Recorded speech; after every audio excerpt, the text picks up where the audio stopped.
بوچان، نویسنده سوسکی ناتسومه. از بچگی سرتق و تخس بودم، خیلی هم تخس، تا دلتون بخواد کله خر بودم. کارایی میکردم که مایه خجالت خودم و خانواده بود. تاوانشم باید پدرم میداد.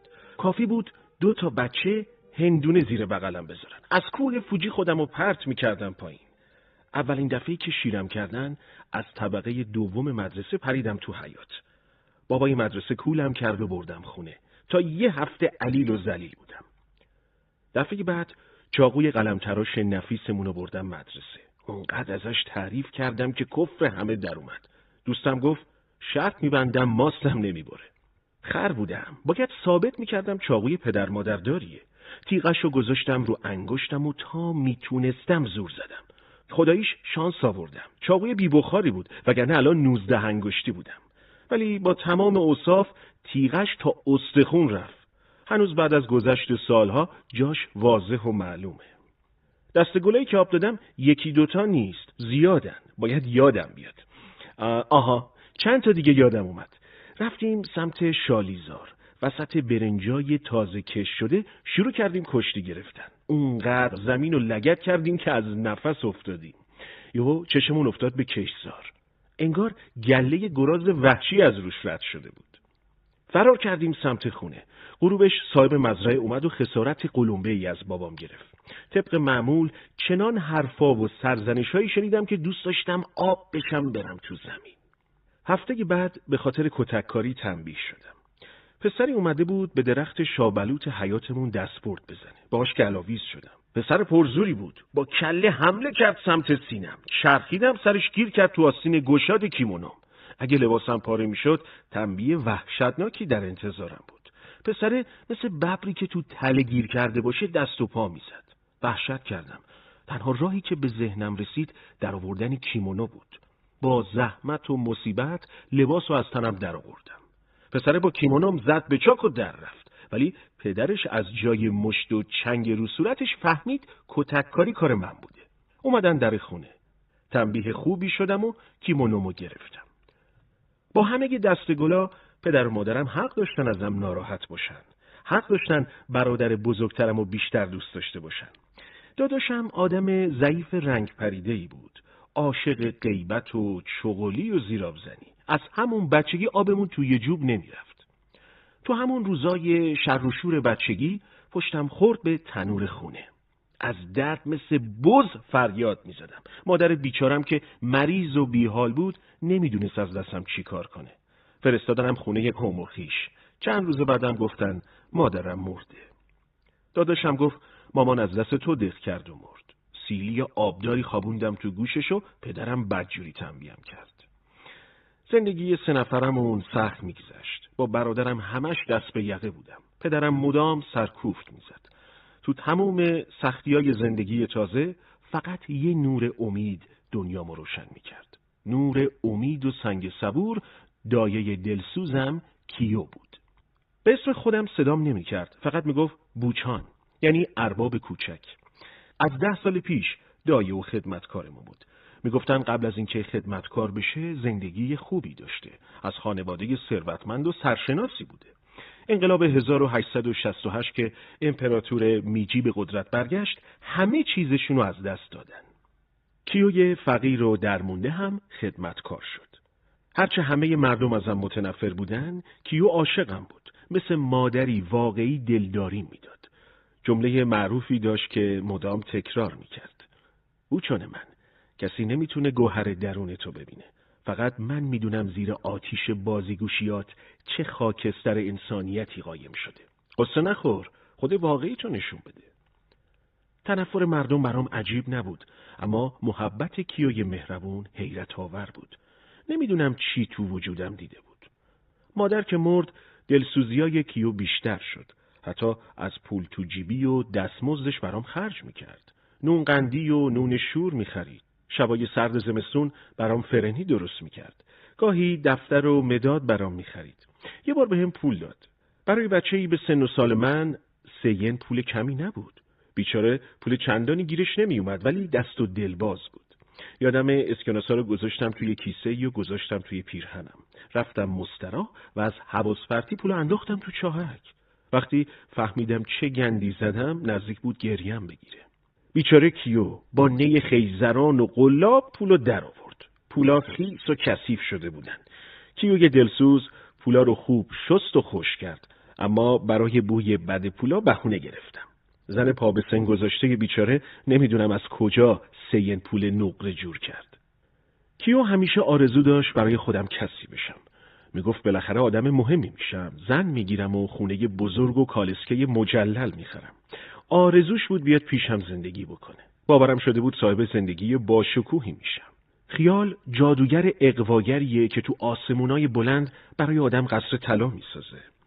6 سال بعد از مرگ مادر، پدرم هم سکته کرد و مرد. هیچ وقت با برادرم رابطه گرمی نداشتم، اما به نظرم با مرگ پدر همون نخ باریکه برادریمونم پاره میشد. درست حد زده بودم. تابستون که برادرم دیپلمشو گرفت، گفت میخواد بره کیوشو. میخواست خونه رو بفروشه و جدا بشه. چند روز بعد سمسار اومد و همه ی وسایلو خرید. بعدش نوبت فروش خونه بود. برادرم خونه رو به قیمت بالایی فروخت. از مبلغ و چند و چونش چیزی بهم نگفت. کیو انگار قلب و چشماشو جدا میکردن. آسون نبود. سالها با خونه و آدمای زندگی کرده بود. هممون آواره شدیم. برادرم 600 ین بهم داد و گفت باهاش میتونی کسب و کاری را بندازی یا اینکه درس بخونی. دیگه توقعی یه سکم از من نداشته باش. برو پی زندگیت. برای همیشه رفت کیوشو. تو محله فقیر نشین اتاقی گرفتم. طبیعی بود نمیشد کیو رو ببرم پیش خودم. نگران آینده و سرنوشتش بودم. کیو گفت نمیخواد خدمتکار جای دیگه‌ای بشه. صبر میکنه تا دستم به دهنم برسه. خوشبختانه برادرزاده‌ای داشت که منشی دادگاه بود. پول بخور نمیری میگرفت. قبلا هم چند بار خواسته بود کیو رو ببره پیش خودش، ولی کیو قبول نکرده بود. کیو با 50 ین که از برادرم گرفت رفت پیش برادرزادش. منم تو اتاقم زندگی تازه‌ای رو شروع کردم. خیلی فکر کردم با 600 ین سرمایه چی کار کنم. اهل کسب و کار نبودم. فکر اقتصادی و شم مالی نداشتم. میدونستم سرمایه‌مو رو به باد میدم. بهترین کار درس خوندن بود. نمیخواستم دانشمند بشم. مغز و هوشش رو نداشتم. ولی میتونستم مدرکی بگیرم و شغلی دست و پا کنم. فکرم مشغول انتخاب رشته تحصیلی شد. اهل شعر و ادبیات و زبانهای خارجی نبودم. اصلا تو مخم فرو نمیرفت. بعد از ظهری از کنار آموزشگاهی رد می شدم. دانشجوی ریاضی می خواستن. جرقه‌ای تو مغزم خورد. بهترین رشته برام ریاضی بود. باهاش راحت کنار می اومدم. مشکلی با اعداد و ارقام نداشتم. رفتم تو و شرایطو پرسیدم. بدون معطلی ثبت نام کردم. به نظرم دست تقدیر هلم داد تو آموزشگاه ریاضی. گرچه سالها بعد فهمیدم مسئول تمام کارا و تصمیمام هیچ وقت تقدیر نبوده. سهلنگاری و بیفکری و دستپاچگی بوده. تو چشم هم زدنی 3 سال تحصیلمو تموم کردم و مدرکمو گرفتم. نمره و معدل خوبی نداشتم، ولی برام مهم گرفتن مدرک بود. چند روز بعد مدیر صدام زد. بهم پیشنهاد کرد برم شیکاگو با ماهی 40 ین معلم ریاضی بشم. خب با شخصیت عجول و بیفکری که داشتم بی معطلی قبول کردم. شناختی از شیکاگو نداشتم. اصلا نمیدونستم کجاست، چه جور جاییه، آدماش چطورن. قولی داده بودم و از نظر خودم تموم بود. تقریبا اولین بار بود که پامو از توکیو بیرون میذاشتم. دلهره زیادی داشتم. به یاد کیو افتادم. اگه میرفتم دیگه نمیتونستم ببینمش. پیرزن بیچاره حتما دلتنگ میشد. بیشتر وقتا بهش سر میزدم. برادرزادش آدم خوبی بود، به من احترام میذاشت. فقط یه چیز آزارم میداد. کیو عادت داشت حسابی ازم تعریف بکنه. تعریفش هم تعریف رعیت از اربابش بود. بیچاره برادرزادش دوست داشت آب بشه بره تو زمین. خودم بیشتر خجالت میکشیدم، ولی خب کیوی مهربون ارباب کوچولوشو خیلی دوست داشت. کاریش نمیشد کرد. هر وقت بهش سر میزدم با دنیای امید میگفت همش منتظرم صاحب خونه بزرگ بشی، مثل شاهزاده ها زندگی کنی، منم بیام پیشت. میدونم اتفاق میفته. باید بهش خبر میدادم.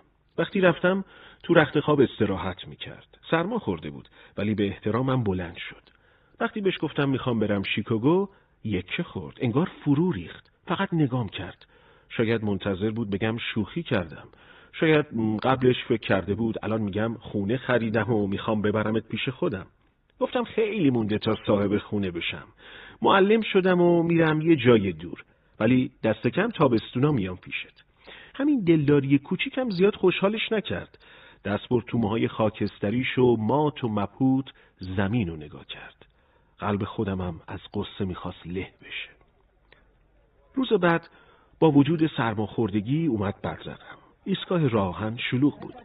کیو سر راه برام حوله و مسواک و پودر دندون خریده بود. راضی نبودم به زحمت بیفته، ولی دل کیو بزرگ و مهربون بود. نزدیک حرکت با محبت نگام کرد و با غمی بزرگ گفت شاید آخرین دیدارمون باشه. بوچان سفرت به خیر ارباب کوچکم. چشماش پر اشک شد. نتونستم خودمو نگه دارم. زدم زیر گریه. باید سوار می شدم. قطار که راه افتاد با چشمای خیس هنوز سر جاش وایستاده بود. من دورتر و دورتر شدم. کیو کوچیک و کوچیکتر شد. کشتی بخار سود کشید و نزدیک ساحل توقف کرد. قایقی برای بردنمون نزدیک شد. هوا چنان گرم بود که آدم خیس عرق میشد. قایقران فقط لنگ کوتاهی به خودش بسته بود. از همینجا میشد فهمید تو چه جهنم گره‌ای پا گذاشتم. پا به خشکی گذاشتم و از اولین کسی که جلوم ثبت شد آدرس مدرسه شبانه روزی رو پرسیدم. پیرمرد خشک و عبوسی بود. انگار اصلا چیزی به اسم مدرسه نمیشناخت. نفر بعدی پسر بچه شیطون و کثیفی بود. وقتی گفتم دنبال مدرسه متوسطه میگردم ترسید.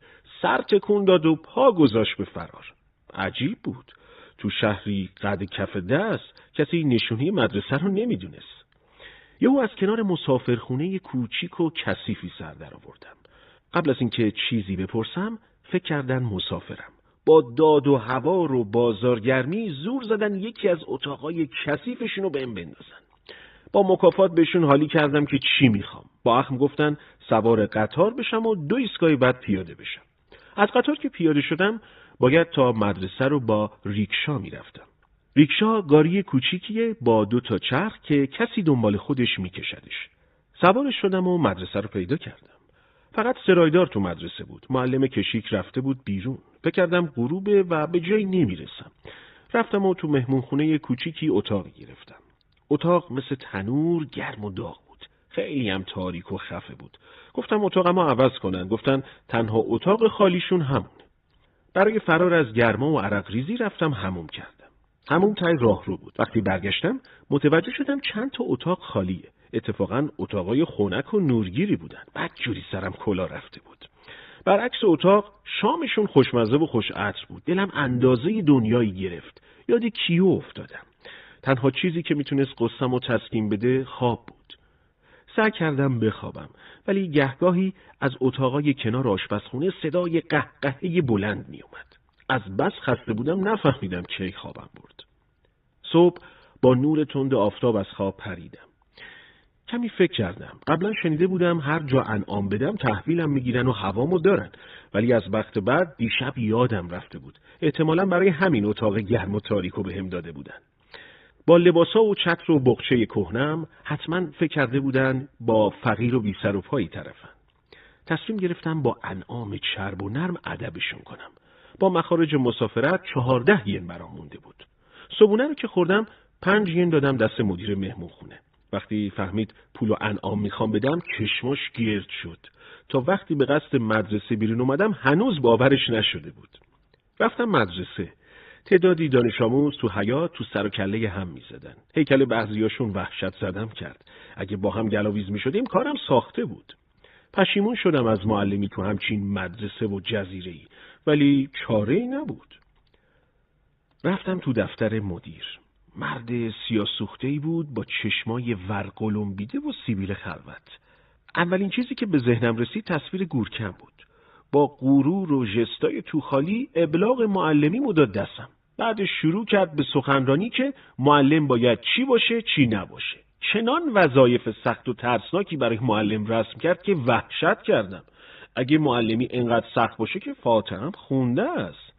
از همین اولم معلوم بود که مرد همچین میدونی نیستم. معلوم بود رنگم پریده. به خودم جرأت دادم و رک و راست گفتم: ببینید آقای مدیر، اگه میدونستم معلمی انقدر سخته پامو نمیذاشتم اینجا.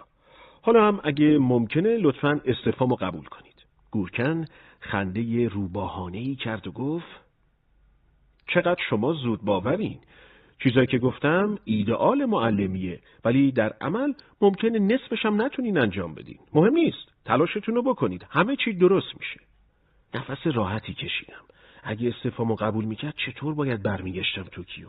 فقط 9 ین برام مونده بود تا وسط دریام کفاف نمیداد. مدیر پرید وسط فکرای پریشونم و گفت زنگ تفریحه. میخوام به معلما معرفیتون بکنم. رسمه که ابلاغتون رو به تک تکشون نشون بدم. معارفه ما هم این شکلیه دیگه. آماده این؟ چه رسم مزخرفی. مگه میتونستم آماده نباشم؟ بازم به سرم زد استعفا بدم. ولی یاد جیبای خالیم که افتادم پرم ریخت. کاش 5 ین انعامو به مهمون خونه چی نمیدادم. احمق‌تر از من اصلا پیدا نمیشه. زنگ تفریح خورد. انگار چند کندو زنبور وحشی و ول کردن تو راه رو. رفتیم تو اتاق استراحت معلما. اتاق خیلی بزرگی بود. معلما پشت میزاشون نشسته بودن. جوری نگاه میکردن انگار حیوان نادری دیدن. رفتم جلوی تک تکشون وایسادم، تعظیم کردم و ابلاغ رسمیمو بهشون نشون دادم. بعضیشون ابلاغمو محترمانه میگرفتن، میخوندن و با نیمچه تعظیمی پس میدادن. بعضیشون هم زیاد مؤدب نبودن. تعظیمشون هم فقط چند سانت بود. معلما 15 نفر بودن. حالا روبروی 14می بودم. معارفه مزخرف عصبیم کرده بود. رسیدم به ناظم. تو هوای گرم جزیره ژاکت پشمی قرمز پوشیده بود. عجیب بود. بعدن شنیدم تمام سال همون لباسو میپوشه. ظاهراً اعتقاد داشت رنگ قرمز برای سلامتی خوبه. معلم انگلیسی لاغر و زردنبو بود. یاد همکلاسی دوره دبستانم افتادم. کشاورز بودن. همیشه زرد و لاغر و رنگ پریده بود. کیو میگفت احتمالاً زیاد کدو تنبل میخورده. نمیدونم، شاید معلم انگلیسی هم تو کار کدو تنبل بود. گرچه برعکس همکلاسیم چاق و گنده بود. اسم معلم ریاضی هوتا بود. کله گنده‌ای داشت با موهای کوتاه سیخ سیخ. ترکیبی بود از شابلوت تیغدار و جوجه تیغی. همون لحظه اسمشو گذاشتم جوجه تیغی. نگاهی به ابلاغم کرد و سری تکون داد و با صدای درشت گفت خیلی خوبه. معلم ادبیات چینی آدم محترمی بود. ازش خوشم اومد. خیلی گرم و مؤدب تحویلم گرفت. آخرین نفر معلم نقاشی بود. وقتی شنید از توکیو اومدم خوشحال شد. خودش هم اهل توکیو بود، ولی اصلا قیافش به بچه پایتخت نمیخورد. ظاهر زاغارت و بیکلاسی داشت. معارفه تموم شد. معلوم شد باید زیر نظر معلم ارشد ریاضی کار کنم. معلم ارشد ریاضی کی بود؟ جوجه تیغی. وقتی فهمیدم باید زیر نظر جوجه تیغی کار کنم حالم بد شد. آدرس خونمو پرسید. تعجب کرد تو مسافرخونه زندگی میکنم. بدون اینکه نظرمو بپرسه گفت درست میشه. بعد از ظهر میام خونت، برنامه کاری تو بهت میگم. چه دیکتاتوری؟ چاره ای نبود. تو مدرسه کاری نداشتم، حوصله‌ام نداشتم مستقیم برم خونه. رفتم جزیره رو بگردم.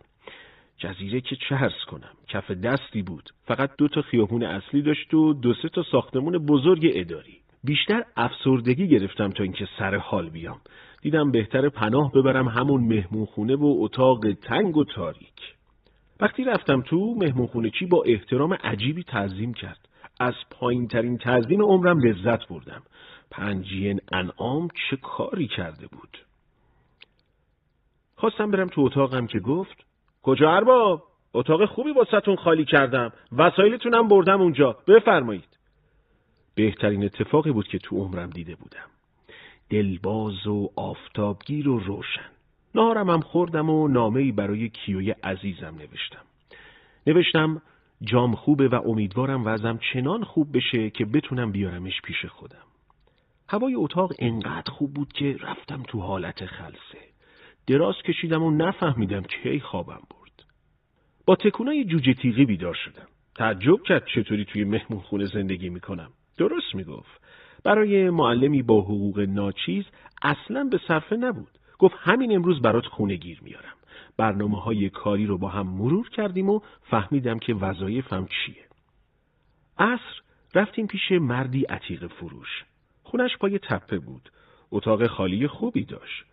جوجه تیغی انگار منو نمیدید یا داخل آدم حسابم نمیکرد یا خیلی به کارای خودش اطمینان داشت. خونه رو با قیمت پایینی برام اجاره کرد. قرار شد روز بعد اسباب کشی کنم. پیرمرد و زنش خوشحال بودن اتاقشونو به معلمی جوون دادن. زنش خیلی شبیه عجوزه های تو کتاب قصه ها بود. چند سالی هم از شوهرش مسن‌تر بود. وقتی برگشتیم جوجه تیغی دعوتم کرد به نوشیدن آب یخ. دیگه آدم خشک و بد اخلاق صبح نبود. ازش خوشم می اومد. آدم عجول و پر انرژی و پر هیجانی بود. انگار نیمه گمشده خودم بود. اولین روز درس دادنم رسید. دلشورم زیاد بود. همش فکر می‌کردم نکنه از پسش بر نیام. بچه‌ها مثل دوره دانش آموزی خودم بودن. گاهی آقا اجازه‌ای میگفتن و سر و صدای مختصری میکردن، ولی هر طور بود ساعت اول به خوبی و خوشی تموم شد. جوجه تیغی ازم پرسید چطور بود؟ مشکلی نداشتی؟ گفتم نه، راحت بودم. خیالش راحت شد. ساعت دوم که رفتم سمت کلاس انگار میرفتم سمت میدون جنگ. شاگردای کلاس دوم لندهورای گنده‌بکی بودن که لرز به تنم انداختن. اگه باشون گلاویز می شدم معلوم نبود چه اتفاقی میفته. البته اصلا آدم ترسویی نبودم. حتی اگه طرفم ورزشکار گردن کلفتیم بود بازم جا نمی زدم. ولی خب وقتی تو فضای رسمی معلم باشی قضیه فرق میکنه. برای اینکه خودمو مسلط نشون بدم تند و سری درس دادم. داد بچه‌ها در اومد. یکیشون گفت چه وضعشه آقا؟ خیلی تند حرف میزنین. دیوار بلند، شما کوتاه بیاین. لحنش مؤدبانه نبود. نباید کم می آوردم. به نظرم برخورد اول خیلی مهم بود. اخم کردم و گفتم اگه نمیفهمی مشکل خودته بچه جون. معلومه لهجه توکیویی برای دهاتیایی مثل تو سخته. باشه، آرومتر میگم. ساعت دومم به خیر و خوشی گذشت. ولی یکی از بچه‌های کلاس بعدی سوال هندسی سختی پرسید. چنان سخت که سرگیجه گرفتم. با صداقت تمام گفتم بلد نیستم. باید برم روش کار کنم. یهو کل کلاس با هم همه کردن. پسره بی‌ادب زل زد تو چشام و گفت تو دیگه چه جور معلمی هستی؟ فوراً فهمیدم صداقت تو اینجور مواقع اصلاً به درد نمیخوره. ولی خب بعضی آدما مثل من اصلاً عوض نمیشن. خواستم بهش بگم احمق جون، معلمی که اینجور مسئله ها رو حل کنه نمیاد تو دهکوره برای ماهی 40 ین خودش رو هلاک کنه. دیدم توضیح دادن وقت تلف کردنه. به هر مصیبتی بود 6 تا کلاس روز اول رو تموم کردم. خواستم برم خونه ولی مدیر گفت باید تا ساعت 3 بمونم. کار مهمی نبود، باید به کار نظافت بچه‌ها نظارت می‌کردم. تازه فهمیدم معلمی کار سختیه، مخصوصاً با قانون مزخرف مدیر و وقت تلف کردناش. وقتی پیش جوجه تیغی گلایه کردم با تعجب نگام کرد و گفت به نظرم آدم ناشکری هستی. اینجور حرفا رو به کسی نگو. ضیابتو میزنن. میتونی فقط به خودم بگی. غروب که برگشتم اتاقم صابخونه به چای دعوتم کرد. خوشحال شدم. ولی دیدم پیرمرد حقه‌باز از چای خودم دم کرده. چای به زور از گلوم پایین رفت. چون هم کلافه بودم هم این که تند و تلخ بود. بهش پول داده بودم چای ملایم بخره، ولی مردک شیاد طعم دلخواه خودشو خریده بود. عین زهرمار بود. با چنان هورتی سر میکشید انگار شربت عسل کوفت میکنه. دیگه میلی به چای نداشتم. مردک تا قطره آخر قوری و خورد و رفت. ولی تمام بدبختیم با صابخونه فقط همون چای نبود. طرف تو کار خرید و فروش جنسای بنجل عتیقه بود. بیشترشون هم تقلبی بودن و گرون. یکی دو روز بعد به بهونه خوردن چای اومد و چند تا مهر نقشدار آورد. گفت مهرا عتیقن و الن و بلن. گفت براشون فقط 15 ین بده. هرچی گفتم اهل عتیقه جمع کردن نیستم به خرجش نرفت. آخرش گفتم از عتیقه چی جماعت متنفرم. فکر کردم دیگه بحثشو پیش نمیکشه. ولی طرف خیلی رو داشت. دوباره برگشت. کلی چای لنبوند و تابلوی آویز گل و بلبلی و گذاشت جلو. گفت کار نقاش معروفیه.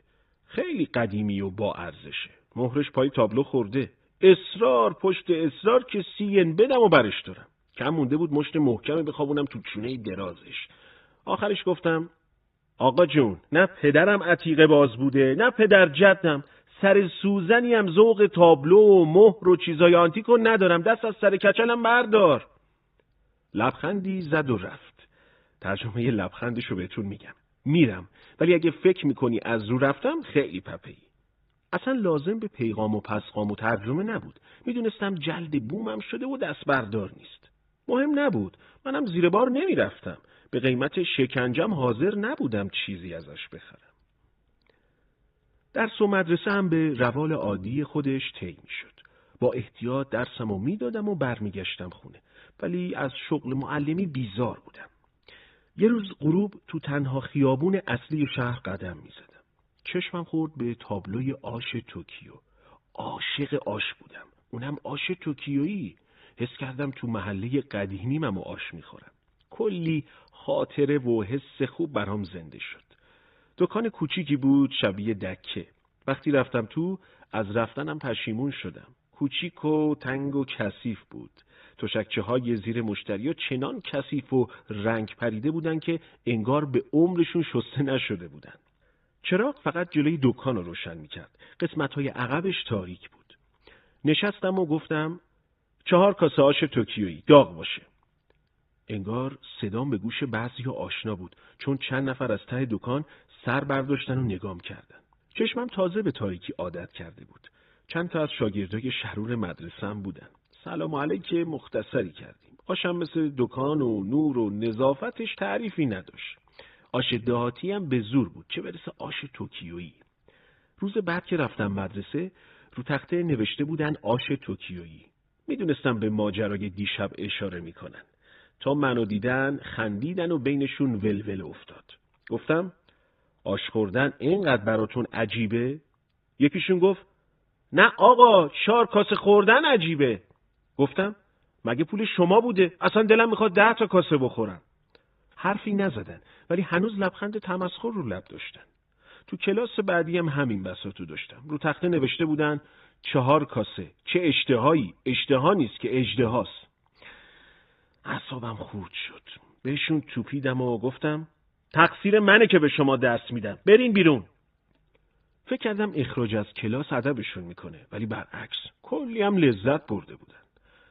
هر روز از کار و بار مدرسه و کارای شاگردای چموش بیشتر خسته میشدم. حتی حرکات موزیانه صابخونه رو میشد تحمل کرد، ولی زجر دانش آموزا رو نه. گرفتاری بعدی از خزینه و آب گرم اطراف جزیره شروع شد. تو 5 کیلومتری خارج شهر دهکده‌ای بود با استخر و حوضچه‌های آب گرم. انصافاً آب گرم شهر خراب شده تنها چیزی بود که ذره آبرویی بهش میداد. نعمتی بود برای آدم تنهایی مثل من که حوصله‌اش سر رفته بود. عادتم شده بود ساعتی قبل از شام راه بیفتم سمت آب گرم. حوله قرمزمو مینداختم رو دوشم و قدم زنان تا مقصد میرفتم. آب گرم چند تا حوضچه و خزینه داشت با استخری کوچیک.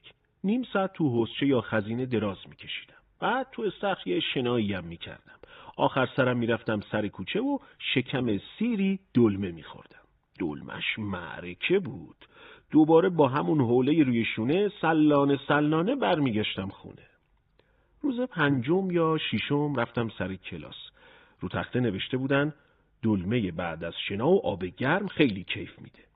از وقاحت دانش آموزا کلافه شده بودم، ولی فکر کردم سکوت بهتره و پرروشون نمیکنه. روز بعد رو تخت سیاه نوشته بودن بعد از شنا معاشرت با دوستان خیلی خوبه. نفهمیدم منظورشون چیه. باید بگم گیج شده بودم. دوستان دیگه از کجا اومده بود؟ غروب وقتی دوباره رفتم آب گرم از دلمه فروش درباره دوستان پرسیدم. خندید و با نگاهی موزیانه ته کوچه رو نشون داد. 2 تا دختر جوان دم در یه خونه وایساده بودن. تازه فهمیدم. پس بگو بچه‌های مدرسه چه فکرا که دربارم نکرده بودن. واقعا اوضاع کلافه کننده‌ای بود. مشتی آدم بی شرم و بی ادب مدام تو زندگی آدم سرک میکشیدن. چیکار میتونستم بکنم؟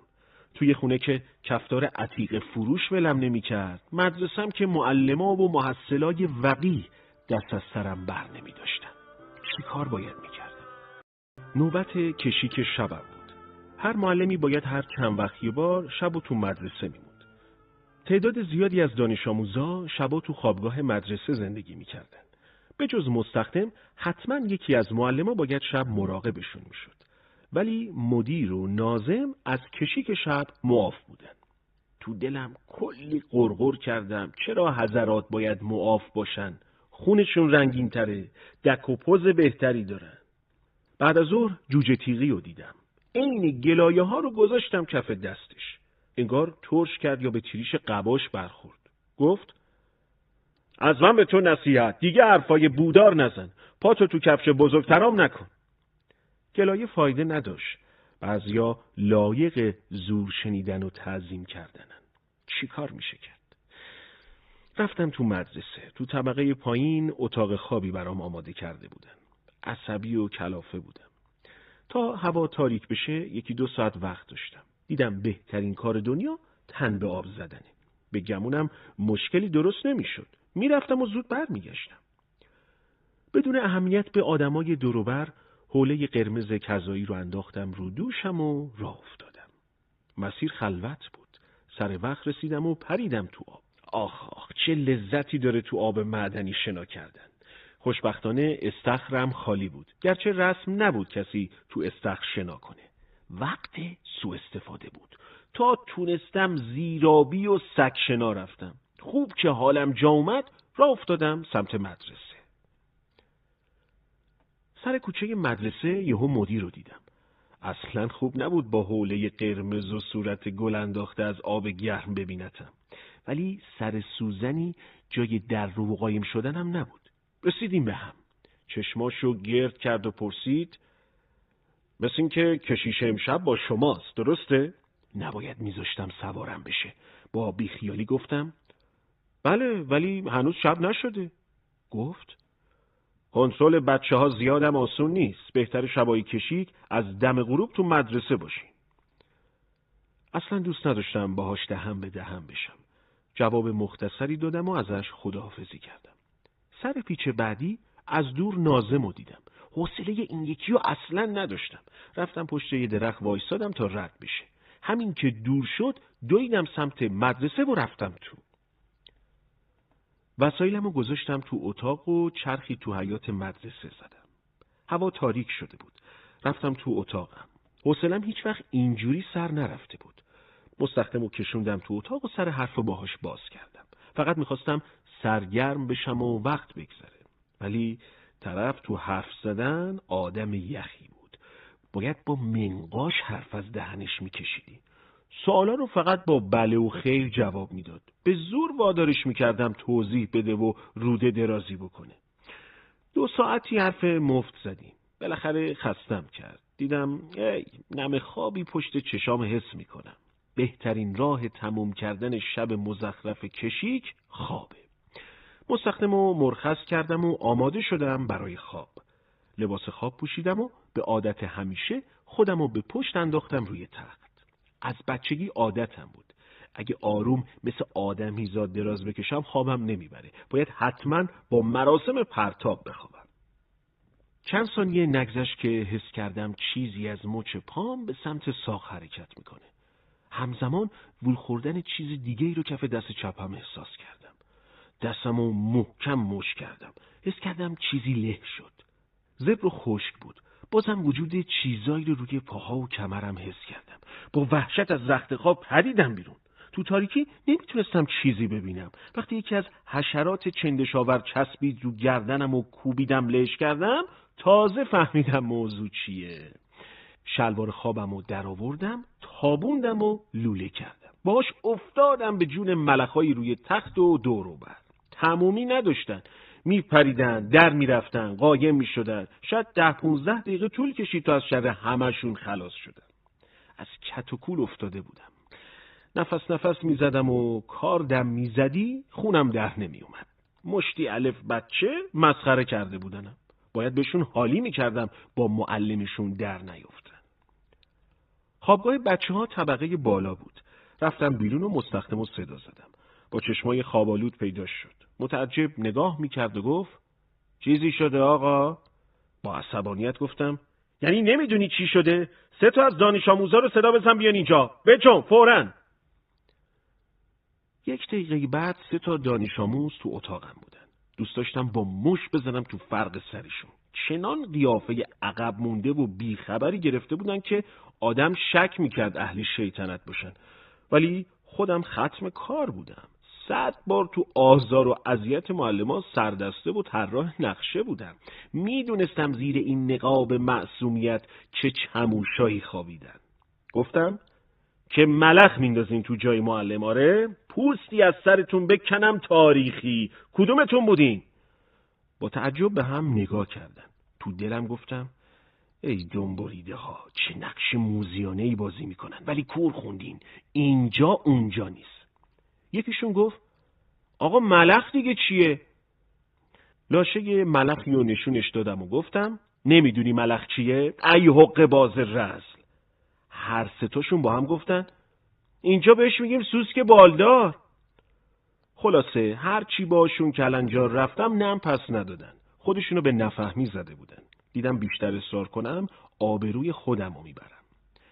چنگ و دندونی نشون دادم و خط و نشونی برای آینده کشیدم. مرخصشون کردم و به مستخدم گفتم ملخا رو ببره بیرون.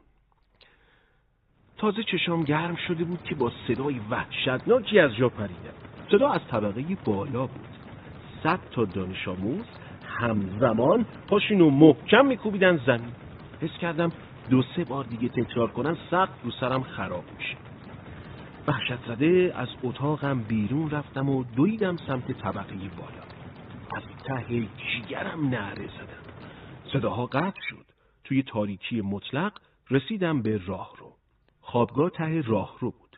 با خشمی دیوانه‌وار دویدم سمت خوابگاه. یهو پام به یه چیزی گیر کرد و با سر پرتاب شدم رو زمین. حس کردم با پت کوبیدم به سر زانوام.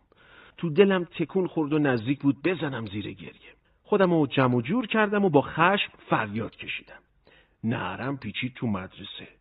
لنگ لنگان رفتم سمت در خوابگاه. دستگیره رو پیچوندم و فشار دادم.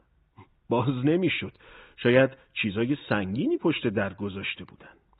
داد زدم در رو باز کنین وگرنه با تبر میشکنمش. انگار آدم زنده تو خوابگاه نبود. واقعا که دست مارمولک رو از پشت بسته بودن. تنه محکمی به در زدم. بیفایده بود. 2 بار کوبیدم. اتفاقی نیفتاد. یهو صدای کوبیدن پا از خوابگاه بالای راه رو بلند شد. دانش آموزای خوابگاه بالایی هم همزمان پا میکوبیدن به زمین. عجب هماهنگ بودن. دویدم سمت خوابگاه بالایی. ممکن بود بتونم درش رو باز کنم. اما اینجام تیرم به سنگ خورد. در مثل دروازه بود. تکون نمیخورد. بعد از چند تا تنه خسته شدم و داد زدم تا کی بیرون نمیای؟ نشستم و تکیه دادم به دیوار. صدای خنده های موزیانه رو از پشت در میشنیدم. باید طاقت می آوردم و گیرشون مینداختم. پشه های سمج دورم میچرخیدن و گاهی هم نیشم میزدن. پشه ها مهم نبودن. مهم دادن درس عبرتی به مارمولکا بود. ساق پا و زانوام تیر میکشیدن. اونقدر نشستم و انتظار کشیدم که خواب پلکامو سنگین کرد. به گمونم 1-2 ساعتی از خوابم گذشته بود که صدایی بیدارم کرد. چشامو آروم باز کردم. 2 تا از بچهای تخس به هم زل زده بودن. از جا پریدم و اولی رو گرفتم. دومی فرار کرد. اولی رو تا وقتی خسته شدم کتک زدم. بردمش پایین تا ازش حرف بکشم. چند تا از بچه‌ها از رو پله‌ها سرک می‌کشیدن. می‌خواستن بفهمن با دوستشون چی کار می‌کنم. شب نخوابی و تحرک همراه شیطنت قیافشون رو در و داغون کرده بود. صورتشون مثل مرده رنگ پریده شده بود. مستخدم با دیدن کتک زدن ناجور پسرک رفته بود مدیر رو خبر کرده بود.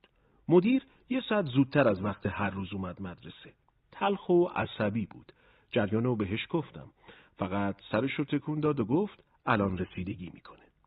بچه‌ها رو صدا زد تو دفترش. باشون حرف زد و مرخصشون کرد. گفت برن صورتشون رو بشورن، صبحانه بخورن و برن سر کلاس. بعدش منو صدا زد. گفت بعدن وادارشون میکنه که ازم عذرخواهی کنن. گفت صورتت به هم ریخته، به استراحت نیاز داری. بهتره بری بخوابی. گفتم اگه 100 شب بیخوابی بکشم خم به ابرو نمیارم. لازم نیست. میرم سر کلاس. مدیر با لحنی که نفهمیدم متلکه یا تعریف گفت پس خیلی مایه داری.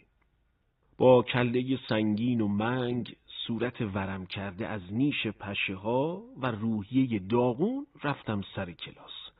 واقعا گیج بودم. نمیدونستم میتونم درس بدم یا نه. 2 روز بعد ناظم ازم دعوت کرد بریم ماهیگیری. معلم نقاشی هم طبق معمول با همون بود. مثل دوم ناظم. همه جا دنبالش بود.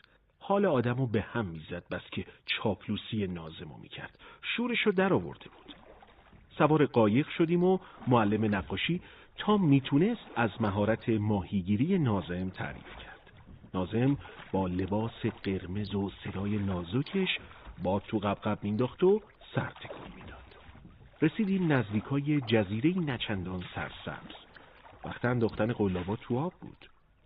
برام اصلا خوشایند نبود جون موجود زنده ای رو بگیرم. اصرار کردم. چاره ای نبود. نخواستم بهونه دستشون بدن بعدم برام حرف در بیارن. معلم نقاشی توضیحات مبسوطی درباره روش قلاب انداختن داد. هر 3 نفر قلابا رو انداخته بودیم و چشممون به تکون خوردن بند قلاب بود. اگه ماهی به سر قلاب گیر میکرد، بند قلاب تکون میخورد. کسی از من توقعی ماهیگیری نداشت. میدونستم چطور به هم نگاه میکنن. خودمم رو خودم حساب باز نکرده بودم. بعد از 3-4 دقیقه قلابم شروع کرد به بازی کردن. بعید بود ماهی باشه. شاید دلیلش موجای زیر آب بود. به هر حال بند قلابو با احتیاط جمع کردم. در نهایت حیرت دوستان و البته خودم، ماهی راهی سر قلابم گیر افتاده بود. ماهی رو با هیجان انداختم کف قایق. ناظم و معلم نقاشی از ناراحتی کبود شده بودند. ناظم برای زدن نیمچه لبخندی 1000 تا کالری مصرف کرد. معلم نقاشی گفت ماهی با ارزشی نیست، کودش میکنم. تو دلم گفتم شاید حق با تو باشه مردک چاپلوس، ولی اگه میتونی شما هم بگیری. دیگه میلی به ماهیگیری نداشتم. بهشونم گفتم. خندیدن و چیزی نگفتن.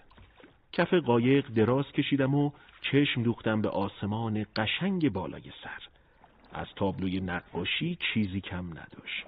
بعد جوری هوای کیو رو کردم.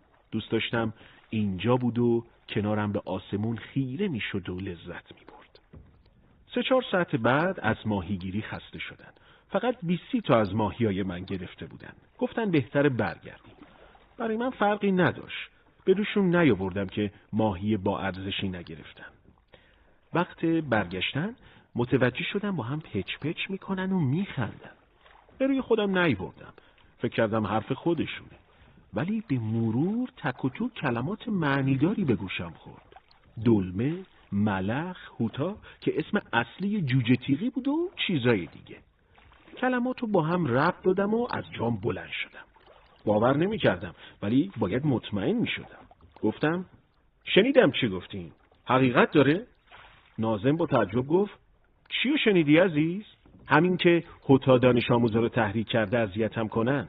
ناظم گفت رفیق عزیز که شنیدی ما همچین چیزی بگیم؟ معلوم بود از گفتن حقیقت واهمه داره. گفتم بهم بگین ماجرا چیه؟ قول میدم بین خودمون بمونه. ناظم نگاهی به معلم نقاشی انداخت. معذب و ناراحت. کمی سکوت کرد. بعد آروم گفت خودت همه چی رو متوجه شدی ولی قول دادی بین خودمون باشی. انگار دنیا رو زدن رو سرم. خیلی عجیب بود. جوجه تیغی و از همه محترمتر و صمیمیتر میدونستم. آب یخ مهمونم کرد. برام خونه پیدا کرد. بهم مشاوره داد. پس دلیل دشمنیش چیه؟ چه هیزم تری بهش فروختم؟ قایق به ساحل نزدیک می شد و من از دوستی و اعتماد و صمیمیت دور می شدم. روز بعد اول صبح تو دفتر مدرسه جمع بودیم. جوجه تیغی هنوز نیومده بود. ناظم با رنگ و روی پریده به هم نزدیک شد. آروم زیر گوشم گفت قولت یادت نره باشه. گفتم کدوم قول؟ گفت همین که گفتیم بین خودمون بمونه، همون مسئله دیروز. یادم اومد. بهش گفتم باشه، اگرچه دوست دارم حقشو کف دستش بذارم، ولی به خاطر شما سکوت میکنم. خوشحال شد و رفت پی کارش. دلم بدجوری گرفت. ناظم با صدای لطیف و با کلاسش فقط از ریاکاری و مکر و حیله میگفت. لحن و گرمی صدا ربطی به صداقت و راستی نداره. گاهی به کسی اعتماد میکنی که از همه مهربونتر و انسانتر به نظر میاد، ولی وقتی نقابش میفته با زشترین دیو روبرو میشی. ناظم نمونه تحصیل کرده ای پست و درو بود. شانسی این مسئله رو کشف کردم، ولی جوجه تیغی چی؟ دوباره به جوجه تیغی فکر کردم و دود از سرم بلند شد. چرا؟ تصمیم گرفتم پول آب یخی که مهمونم کرده بود و پس بدم. دوست نداشتم زیر منتش باشم. همین که اومد گفتم باهات حرف دارم. وقتی سکه رو کف دستش گذاشتم بهش برخورد. گفت برو گم شو، آب چه قابلی داره؟ دیوونه شدی؟ اصرار کردم. قبول نکرد. ناراحت شد. یهو گفت آها، یادم اومد. صابخونت گفت باید اتاقو خالی کنی. گفتم به کسی ربطی نداره، اگه دلم بخواد خالی میکنم. گفت دل بخواد نیست، باید خالی کنی. گفتم مثلا به چه دلیل؟ گفت به چند دلیل. یکیش این که میگن پاتو دراز میکنی و میگی ماساژ بدن. از بیادبیت خسته شدن. جر و بحثمون بالا گرفت. با دست به یقه شدن فقط قدمی فاصله داشتیم. معلما هاج و واج نگامون میکردن. اومدن وسط و موقتا جدامون کردن. ظهر جلسه معلما برگزار میشد. مدیر میخواست نظر همه رو درباره بیادبی بچه‌ها تو شب کشیک جویا بشه. جوجه تیغی روبروم نشسته بود. هر دو با خشم و غضب به هم نگاه میکردیم. مدیر بلند شد و با لحنی حق به جانب گفت هیچ کس جز خودش مقصر نیست. گفت دانش آموزا مشتی بچه نادان و نابالغن که فرق خوب و بد و نمیدونن. معلمم تازه اومده و با آداب مدرسه آشنا نیست. هیچ تقصیری متوجهش نیست. ولی خودش که مدیر و مسئولیت راهنمایی همه بر عهده‌شه باید دقت بیشتری میکرد. بعدش از معلما خواست نظر بدن. ناظم بلند شد و با صدای نازکش گفت جناب مدیر درست میگن. دانش آموزا سنی ندارن که خوب و بد و تشخیص بدن. از معلما خواهش کرد تنبیه سختی براشون در نظر نگیرن. 3 از معلما هم نظراتشون رو گفتن. نزدیک بود شاخ در بیارم. همه‌شون طالب آسون گرفتن به بچه‌ها بودن. کسی نمیگفت پس تکلیف بی حرمتی به معلم چی میشه. متاسفانه سخنور خوبی نبودم. اگه نصف مدیر و ناظم دایره کلمات و لحن مناسب داشتم هیچ وقت در نمیموندم. ولی بیشتر اوقات نمیتونستم حرفامو آروم و دقیق و دلنشین به طرف حالی کنم. حالا هم وقتی بود که باید بهشون میتوپیدم و اعتراض میکردم. یهو بلند شدم و گفتم با حرفای آقایون مخالفم. دلیلی نداره دانش آموزا رو به بهانه شیطنت و کم سن و سالی تبرئه کنیم. چون معلم تازه کاری هستم نباید اجازه بدین منو مسخره کنن. چیز زیادی به ذهنم نرسید. همینو گفتم و نشستم. آخرین نفری که باید حرف میزد جوجه تیغی بود. میدونستم الان بلند میشه و با حرفاش گلوله بارونم میکنه. ولی درست عکسش اتفاق افتاد. تا جایی که تونست رفتار دانش آموزا رو کوبید و به معلمات توپید. لحنش محکم و خشن بود. گفت اگه بچه‌ها تنبیه نشن سنگ رو سنگ بند نمیشه. دیگه کسی ترم برای مدرسه و احترامش خرد نمیکنه. حرکت شجاعانه جوجه تیغی جای تحسین داشت.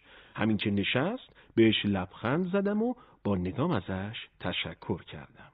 یهو انگار چیزی یادش اومده باشه. دوباره بلند شد و گفت البته باید در نظر بگیریم معلم کشیک شب نباید محل کارش رو ترک کنه. ممکنه 1000 تا مسئله پیش بیاد.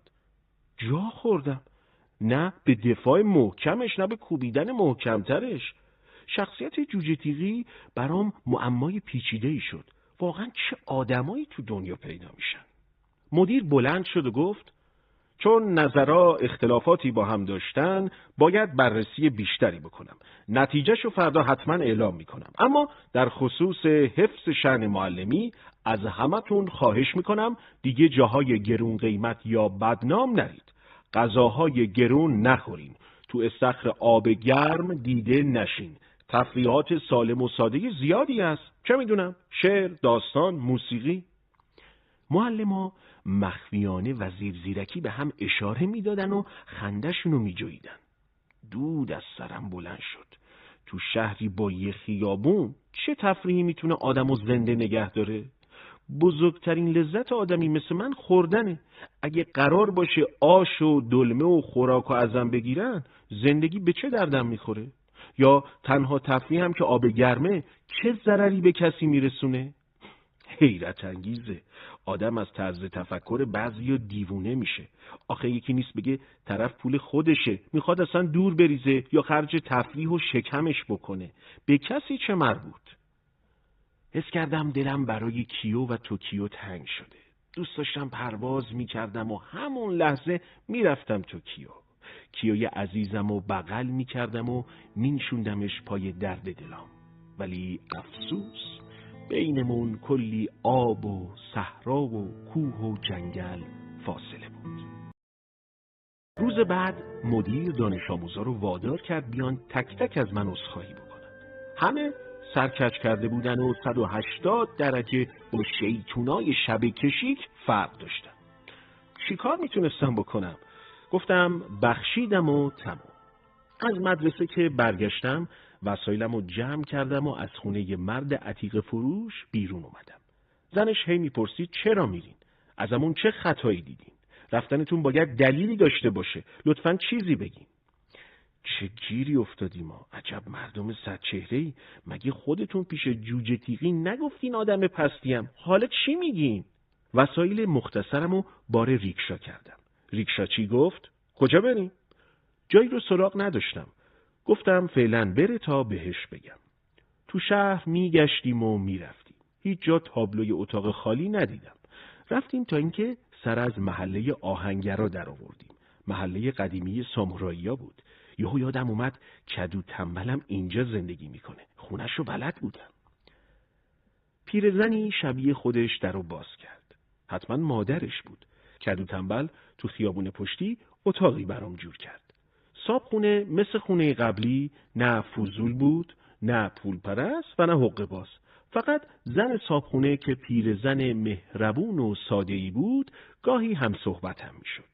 زن روستایی خوشقلبی بود. اولش فکر میکرد متأهلم. دلیلش هم پرسشای مرتبم برای اومدن نامه از توکیو بود. دلم بدجوری برای کیو تنگ شده بود. هر روز منتظر جواب نامش بودم. صبح و عصر از زن صابخونه میپرسیدم نامه نیومده؟ اونم با نگرانی میگفت نه پسرم، چیزی نیومده. فکر میکرد منتظر نامه همسرمم. بعد که فهمید مجردم، نصیحتم کرد زن بگیرم. خیلی دوست داشت دختر خوبی رو بهم معرفی کنه. گفتم اگه به قشنگی فلانی باشه قبول میکنم. اسم هنرپیشه یهو به ذهنم رسید. بین مکالمات مخفی و رمزی ناظم و معلم نقاشی به گوشم خورده بود. زن صابخونه گفت دختره رو از کجا میشناسی؟ گفتم قرار زن ناظم مدرسه بشه؟ گفت بعید نیست. مردک آب زیر کاه به هر دری زده. اول که زیراب معلم انگلیسی بیچاره رو زد. با تعجب گفتم چی؟ زیراب کدو تنبل رو زد؟ چطور؟ پیرزن گفت همون کدو تنبلی که میگی نامزد دختره بود. ناظم اونقدر زیرکی با خونوادش رفت آمد کرد که کدو تنبل رو جواب کردن. ناظمم هم پولدارتر بود هم باسوادتر. و معلوم قاب دختره رو میدزده. خیلی ناراحت شدم. پیرزن درست میگفت. تحصیلات ناظم بالا بود. حالا میفهمیدم تحصیلات ملاک اخلاق و انسانیت نیست. چه آدم پلید و پستیه این ناظم. چه بیشرفایی همکارم شدن. پرسیدم رابطه ناظم و جوجه تیغی چطوریه؟ با تعجب گفت جوجه تیغی؟ گفتم منظور هوتاس، معلم ریاضی. خندید و گفت راست میگی، چقدر شبیه جوجه تیغیه. میونشون خوب نیست. هوتا خیلی نازم و نصیحت کرد سمت مادونا نره. گفت پا تو کفش کدو تنبل بیچاره نکن. ولی به خرج نازم بی معرفت نرفت که نرفت. احتمالاً پیرزن میدونست جوجه تیغی چه جور آدمیه. بهش گفتم ناظم آدم بهتریه یا جوجه تیغی؟ منمنی کرد و گفت خب ناظم با سواتر و پولدارتره. دیدم آبی از پیرزن گرم نمیشه. معیار بهتر بودن براش پولدار بودن و تحصیلات بالاتر بود. روز بعد فهمیدم به محض خالی کردن اتاق معلم نقاشی اسباب کشی کرده و جامو گرفته. روشن بود همشون خدای توطئه و کلک و فریبن. چطور باید بین جماعتی به این وحشتناکی زندگی میکردم؟ تا قبل از اومدن به اینجا اعتمادم به آدما زیاد خراب نشده بود، ولی فقط ظرف 1 ماه نگاهم به زندگی و انسان و دنیا عوض شده بود.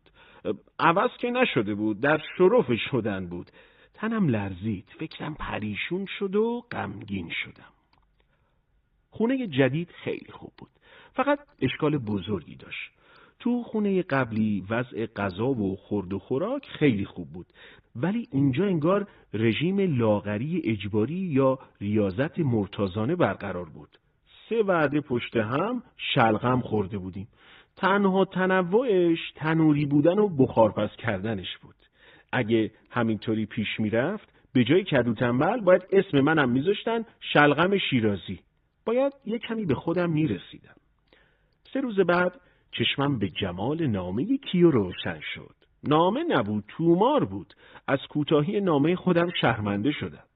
نامه مدتها پیش پست شده بود. 1 هفته تو مسافرخونه جا خوش کرده بود. 3 روز هم پیش حسابخونه قبلی مونده بود. اصلا انگار نه انگار نامه صاحبی هم داشت. با ذوق و شوق تمام نامه رو خوندم. کیو سواد چندانی نداشت. به زور تونستم بخونمش. نوشته بود 4 روز طول کشیده چرک نویس بنویسه. 2 روزم برای پاک نویس وقت گذاشته بود. تو نامش تا میتونست قربون صدقم رفته بود. کیو دلسوزترین آدم دنیا بود. 10 ین از 50 ین پسندازشو برام فرستاده بود. 1000 تا نصیحت جور و جور کرده بود. سرما نخوری، پتو از رود کنار نره، سر وقت غذا بخوری. هی خوندم و هی دلم تنگ تر شد. با خودم گفتم اگه قرار باشه اینجا موندگار بشم، کیو رو میارمش پیش خودم. میاییم اینجا با هم زندگی میکنیم. اون وقت بدترین شرایط هم تحمل میکنم. روز بعد دم غروب دلم گرفت. بهترین کار رفتن به آب گرم بود. رفتم ایستگاه سوار قطار بشم. 10 دقیقه تا اومدن قطار مونده بود. کدو تنبل رو دیدم. مثل همیشه پکر و ورم کرده بود. بیچاره تقصیر نداشت. درد عشق و نامردی رقیب آدمو مچاله میکنه. توی دلم هرچی فوش بلد بودم نثار ناظم و جوجه تیغی و آدمای نامرد کردم. اگه همچین موقعیتی برای من پیش می اومد 2 برابر کدو تنبل ورم می کردم. هرچی تعارف کردم بشینه قبول نکرد. آدم به این نازنینی و کمرویی رو چرا باید اذیت کنن؟ تو دلم آرزو کردم حقوق کدو تنبل بیچاره 3 برابر بشه تا مادونا رو 3 دستی تقدیمش کنن. اینجا شایدم همه جا فقط پول لامصب میتونه عشقو بخره.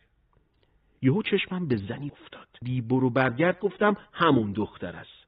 زن مسنی هم کنارش بود. حتما مادرش بود. رنگ کدو تنبل زردتر شد. دوید سمتشون و تعظیمی کرد که نزدیک بود سرش بچسبه به زمین. دختر و مادرش هم متقابلا تعظیم کردن. مشغول خوشوبش بودن که خرمگس معرکه هم وارد شد. ناظم با لباس قرمز و بقچه حمام دوید جلو و تعظیم زاویه دارتری تحویل دختر و مادرش داد. فهمیدم کدو تنبل و ناظمم با من همسفر آب گرمن. سوار شدیم و راه افتادیم. توی آب گرم ناظم رفت یه جای دیگه. من و کدو تنبل تو خزینه و استخر دیگه‌ای مشغول آبتنی شدیم. کدو تنبل به زور حرف میزد. انگار حرفاش اطلاعات حساس مملکتی بود. تلگرافی جواب میداد. انگار فقط تا بله و نه خونده بود. ساعتی بعد حوصله‌ام سر رفت. رفتم بیرون قدم بزنم. خوشخوشک از روی پل مشرف به رود کوچیک جلو رفتم. ماه مثل عروس خوشگل از زمین دلبری میکرد. شب قشنگی بود. اصلا نفهمیدم از وسط خونه های بدنام رد شدم. وقتی به خودم اومدم دیدم بهتره برگردم. یهو 2 نفر جلوم سبز شدن. زن و مردی بودن. زن سرکار خانم مادونا بود. مرد چرخید و نگام کرد. رنگ از روش پرید. خودمم جا خوردم. ناظم دنبولیده عاشق پیشه بود. با چیزایی که از ناظم دیده بودم ازش متنفر شدم. در عوض مهر جوجه تیغی حسابی به دلم افتاد. درسته با هم جر و بحث کرده بودیم ولی با شجاعت از من دفاع کرده بود. آدم رو راست و خونگرمی بود. هرچی بود رو بود و پنهانکاری نمی کرد. زمین تا آسمون با دغل‌بازی یه آدم پستی مثل ناظم و معلم نقاشی فرق داشت. خیلی دوست داشتم دوباره باهاش دوست بشم ولی تو آخرین دیدارمون بدجوری به پر هم دیگه زده بودیم. روز بعد ناظم اومد کنارم نشست و درباره ماهیگیری حرف زد. بعد سر حرفو کشون به شب قبل. آب گرم و حال و هوای استخراج. بی معطلی ماجرای دختره رو کوبیدم تو فرق سرش. انکار کرد. محکم گفتم همه چیزو دیدم. انکار بیفایده است. حرفی نزد و با مهربونی گفت دم غروب حتما برم خونش. گفت کار خیلی مهمی باهام داره. اصلا به ذهنم نمیرسید چه کار مهمی میتونه داشته باشه. حد زدم درباره آب گرمه. حتما میخواست خواهش کنه به کسی چیزی نگم. غروب رفتم در خونش. برادرش که شاگرد ریاضیم بود درو باز کرد. صداش کرد و ناظم اومد دم در.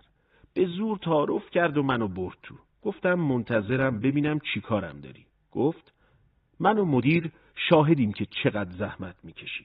شاگرداتم پیشرفت خوبی داشتن. چند وقتی است که میخوایم برات ترفیع در نظر بگیریم. حالا وقتشه. هم حقوقت بالا میره هم درجت. برام عجیب بود. چرا تا حالا حرف ترفیع رو نزده بودن؟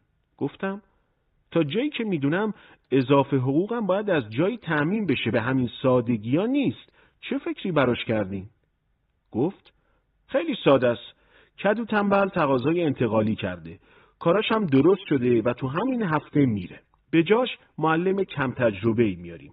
از حقوقش چند ین میدیم به تو. به همین سادگی.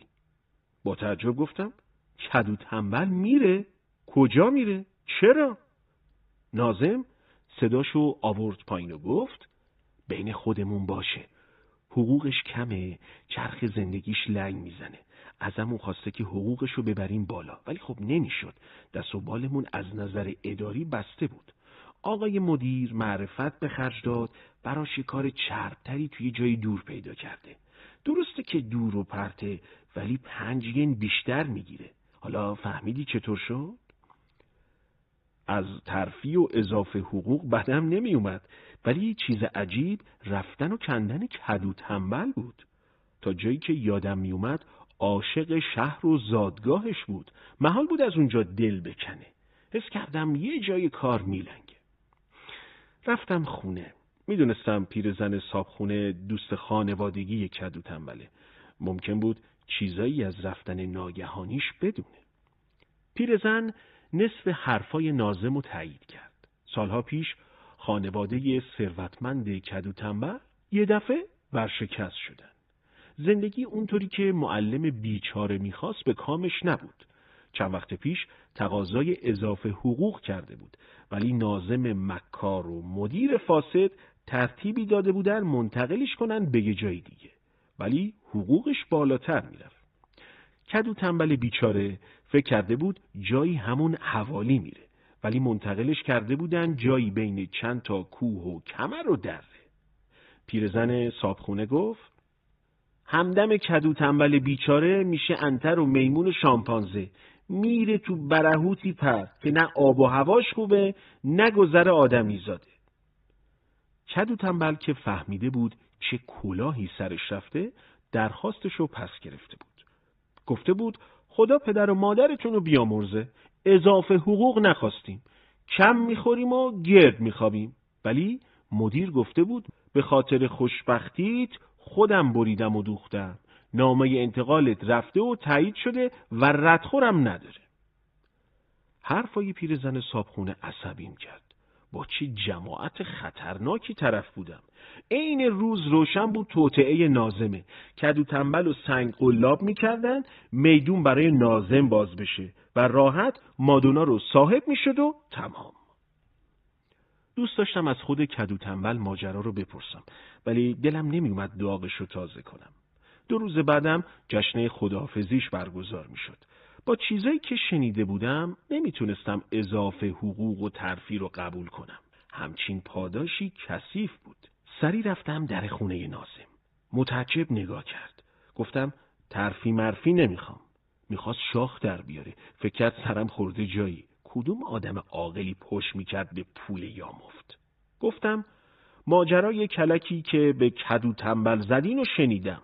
گفت خل شدی مرد حسابی، کدوم کلک؟ اصلا چیو شنیدی؟ همه چیو بهش گفتم. با قیافه حق به جانب گفت هیچ وقت تا جوانب کاری و نسنجیدی قضاوت نکن. با خود کدو تنبل اصلا حرف زدی؟ گفتم نه. گفت خودش از اوضاع زندگیش خسته شده. در ضمن کلی هم به مدیر التماس کرده تا براش کار جدید جور کنه. برای آدم ساده‌ای مثل من قضاوت سخت بود. هر کس هر چی میگفت بهش حق میدادم. ناظم و مدیر زبون بازای ناحقی بودن. میدونستم ذات پلیدیم دارن، ولی حرفای ناظم خامم کرد. پام سوز شد. پیش خودم گفتم نکنه راست بگه، نکنه کدو تنبل به 5 ین اضافه حقوق احتیاج داره و نمیخواد کسی بفهمه. تو سرم ولوله بود. مثل همیشه زود از کوره در رفته بودم. پدرم همیشه میگفت تا اینطوری عجول و بیفکری چیزی نمیشی. درست میگفت. حزب باد بودم. هر کس هر چی میگفت پرچمم به همون سمت میرقصید. نمیدونستم چی کار کنم. ولی لحظه آخر ندای درون یقمو گرفت و از قول من به ناظم گفت گیرم تو درست بگی. لطفت مایه گرکور است. بنده حقیر اصلا دوست ندارم اضافه حقوق و ترفیع بگیرم. حرفی دارین؟ خداحافظی کردم و ناظم و حیرتش و شاخهای رو به رشدش رو به حال خودش گذاشتم. سر کوچه آسمون رو نگاه کردم. نگام به خوشه پروین افتاد. انگار تعظیم میکرد و میگفت آفرین، شیر مادر حلالت باشه جوان مرد. براش تعظیمی کردم و گفتم مخلصیم، قابلتون رو نداشت. روز بعد تو مدرسه جوجه تیغی جلوم سمت شد. مهربون شده بود. بابت رفتار بدش عذرخواهی کرد. گفت دیشب فهمیده که صابخونه قبلیم آدم متقلب و شیادیه. فهمیده بود دروغ دهنم گذاشته که از خونش برم. حتما بازم پای ناظم وسط بوده. خلاصش کنم، ظرف 5 دقیقه مثل روز اول رفیق شفیق شدیم. وقتی از نامردیای ناظم گفتم و نقشه‌ای که برای کدو تنبل کشیدن، خشکش زد. نفس عمیقی گرفت. چشماش کاسه خون شد. انگار از لای خونا آتیش میزد بیرون. آستین لباسشو بالا زد. عضلات پیچ در پیچ ساعد و بازوشو نشونم داد و 2-3 بار فیگور گرفت و زیر لب قررش کرد و گفت دست بزن. دست زدم. الحق و والانصاف که به سنگ گفته بود زکی. گفت بلایی به سرشون بیارم زمین و لیس بزنن. خوشحال شدم. جشن خداحافظی همون شب بود. بهش گفتم همین امشب؟ گفت نه، به وقتش. میخوام با نقشه درست حسابی پیش برم. با وجود اینکه اخلاقمون شبیه هم بود، جوجه تیغی عقل و تجربه بیشتری داشت. اگه صاحب بازوهای پرزورش بودم مکس نمی کردم. مستقیم می رفتم می خوابوندم تو مخ مدیر و ناظم و معلم نقاشی. شب رفتیم رستوران. جشن خداحافظی کدو تنبل. همه معلم‌ها هم اومده بودن. مدیر و ناظم و کدو تنبل کیمونوی رسمی مشکی پوشیده بودن. جوجه تیغی هم یه کمی اون طرفتر نشسته بود. مدیر بلند شد و سخنرانی جانانه‌ای کرد. همش از کدو تنبل و خوبیاش تعریف کرد. گفت خیلی سخته که جای خالیش پر بشه، ولی چاره چیه؟ خودش صلاح دیده منتقل بشه. نفر بعدی که حرف زد ناظم بود. چنان خودشو سوگوار و غمگین نشون داد که کدو تنبلم باورش شد. براش آرزوی خوشبختی زیاد کرد. ازش قول گرفت دوستا و همکاراشو فراموش نکنه. دهنم باز مونده بود از عظمت پستی و دورویی آدمایی مثل ناظم. خیلی دوست داشتم سخنران بودم و با کلمات کوبنده منهدمش میکردم. ولی حیف، موقع حرف زدن زبون تو ذهنم نمیچرخید. مشغول خودخوری بودم که یهو جوجه تیغی بلند شد. سینه‌ای صاف کرد و با صدایی مثل رعد آسمون گفت: برعکس دوستانی که آبغوره گرفتن و گفتن از رفتن دوست عزیزمون ناراحتن، من خیلیم خوشحالم. همه یکه خوردن. کدو تنبل با چشمای گرد به جوجه تیغی زل زد. همه میخواستن بدونن چی میخواد بگه. جوجه تیغی رو کرد به کدو تنبل و ادامه داد: دوست عزیزم، ذره ای از رفتن ناراحت و غمگین نباش. اگه بری قله قاف یا جنگلای آمازون، خیلی بهتر از موندن بین آدمای نامرده. برو و پشت سرت هم نگاه نکن. اینجا بمونی بوی تعفن آدمای پست خفت میکنه. خوشحال باش و با خیال راحت برو. وقتی نشست به جای کدو تنبل نفس راحتی کشیدم. الحق که دلم خنک شد. جوجه تیغی خوب حق مدیر و ناظم و کف دستشون گذاشت. رنگ به روی هیچ کدومشون نمونده بود، ولی خب به روی خودشون هم نمی آوردن. ناظم سر خودشو با پاک کردن پیپش گرم کرد. مدیرم به دستای ناظم زل زده بود. نفر آخر سخنرانی کدو تنبل بود. آدمی به فروتنی و نجابتش ندیده بودم. با همه ظلمایی که دیده بود بازم دلش نمی اومد مدیر و ناظمو شرمنده بکنه. از همه تشکر کرد و خواهش کرد همیشه به یادش باشن. معلما براش دست زدن و نوبت خوردن رسید. همه مثل لاشخور فقط برای خوردن اومده بودن. چیزی که ذره‌ای هم اهمیت نداشت کدو تنبل بیچاره بود. دلم به حال معلم بیچاره سوخت. میدونست دور و بریاش چقدر لاشخورن، ولی خب مجبور بود نقش بازی کنه. باید تحمل میکرد و به افتخار تک تک مهمونا پذیرایی میکرد. مهمونا بدون اینکه از رفتن همکارای خوب ککشونم بگزه هجوم برده بودن سمت غذاها. کدو تنبل مثل مادر مرده ها نشسته بود و به آینده سیاهش فکر میکرد. نوبت اجرای برنامه نمایشی بود. یکیشون انگار با ناظم دوست بود. با صمیمیت باهاش خوشو بش کرد. رنگ ناظم پرید. نمیخواست کسی بفهمه با کسی سر و سری داره. سرسنگین جواب کوتاهی داد. خودشو به نفهمیدن زد و از سالن بیرون رفت. جوجه تیغی هم فهمید و به هم چشمک زد. مدیرم کمی بعد بدون خداحافظی غیبش زد. حالا بی اختیار میخوندن و میچرخیدن. چیزی که اصلا به حساب نمی اومد کدو تنبل بود. بیچاره روش نمیشد مهمونی رو ترک کنه. دور از ادب میدید. نمیدونست نارفیقای مفخورش فقط به فکر خوردن و کیف کردنن. تو شلوغی و هرج و مرج رفتم پیشش. بهش گفتم از رفتنش چقدر ناراحتم. ازش خواستم بره خونه استراحت کنه. قبول نمی کرد. جوجه تیغی هم اومد کمک. به زور رازیش کردیم بیاد. دم در معلم نقاشی جلومون سبز شد. با لحن آدمای زیادی سرخوش گفت: آقا معلم کجا؟ جشن توئه، داری در میری؟ جون خودم اگه بری برزخ میشم. چقدر از این موجود چاپلوس نچسب بدم میومد. وقتی دست کدو تنبلو گرفت و به زور برده سمت تالار، خونم به جوش اومد. مشتم و گره کردم و کوبیدم تو فرق سرش. لحظه گیج شد. با چشمای گرد و گشاد نگام کرد و گفت: چرا میزنی عزیز؟ مگه من چی کارت کردم؟ به جوجه تیغی گفت: دوستت پاک خل شده ها، دیدی چی کار کرد؟ جوجه تیغی که دل پری ازش داشت گفت: امشب شب خل شدنه، دست خودمون نیست. شرق چنان سیلی محکمی بهش زد که یه دور چرخید و کف سالن ولو شد. با جوجه تیغی و کدو تنبل از تالار بیرون اومدیم. چند روز بعد ارتش ژاپن ارتش چین رو شکست داد. به مناسبت پیروزی جشن بزرگی برگزار شد. رژه عمومی بزرگی ترتیب دادن. دانش آموزای مدرسه ما هم باید رژه میرفتن. 800 نفر بودن. کنترلشون آسون نبود. هر کدوم از معلما مراقب قسمتی از صف بودن. منم چارچشمی حواسم جمع بود که دردسری درست نشه.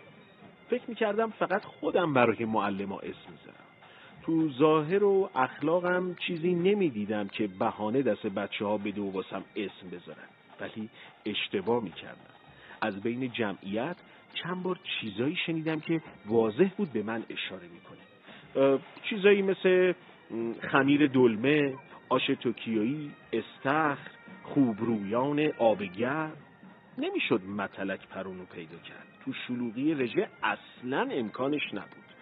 با خودم فکر کردم که پیداشون کنم و از خجالتشون در بیام، ولی عقل شانسکی اومد کمکم و گفت اگه با جسته های گنده و پررویی ذاتیشون جلوت وایسن چی کار میکنی؟ دوست داری آبروتو ببرن و جلوی همه پخش زمینت کنن؟ گوشتو ببند و خلاص؟ خودمو زدم به نشنیدن، ولی برای منی که بچه توکیو بودم و تو عمرم از کسی زور نشنیده بودم خیلی سخت بود. بعد از مراسم رفتم خونه. هرچی زور زدم نامه‌ای برای کیو بنویسم نشد که نشد. خیره شدم به درخت پرتقال حیات. پرتقالا سبز بودن و تا رسیدن و زرد شدن 20 روز فاصله داشتن. بعید بود تا موقع رسیدنشون توی جزیره خراب شده بمونم. دلم بدجوری هوای کیو و همینطور توکیو رو کرده بود.